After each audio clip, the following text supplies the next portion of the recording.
Ассалаумағалейкум, арнамыздың құрметті қымбаттылары. Қазақстандағы және әлемдегі болып жатқан ең соңғы жаңалықтарды алғашқылардың қатарында білгіңіз келсе, бейне астындағы лайк және подписать таңбаларын басып, біздің арнамызға жазылуды ұмытпаңыз. Егер сіз жазылған болсаңыз, онда біз бастадық. Ақтөбе облысында зейнеткер 30 жыл көріспеген балаларымен табысты. Ақтөбе облысында 72 жастағы Людмила Скрипниктің ешбір жақыны өзімен бірге ешбір құжаттары болмаған. Құжаттары қандай жағдайда жоғалтқанында қария есіне түсіре алмаған.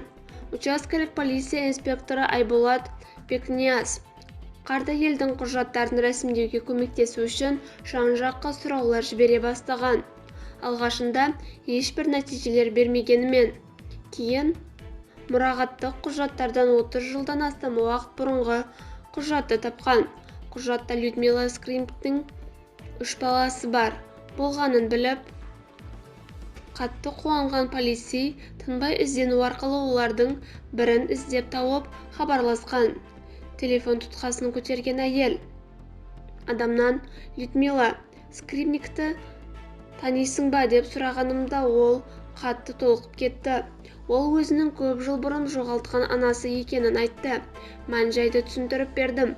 Ол қарияның 3 баласы да аман-сау, өз отбасы балаларымен Павлодар қаласында тұрып жатқанын, анасын көп жылдан бері іздеп жүргенін айтты. Қызы анасымен дереу сөйлестіруді өтінді, дейді Айболат Бекнияз. Қатты қуанған полиция қарияның үйіне барып, сырқат, кейуананы, жүрек тебіретерлік хабарға алдын ала дайындап, бейне байланыс арқылы балаларымен сөйлестірген. Перзенттері полицейден құжатсыз анасын қастарына әкелуге көмектесуді сұраған.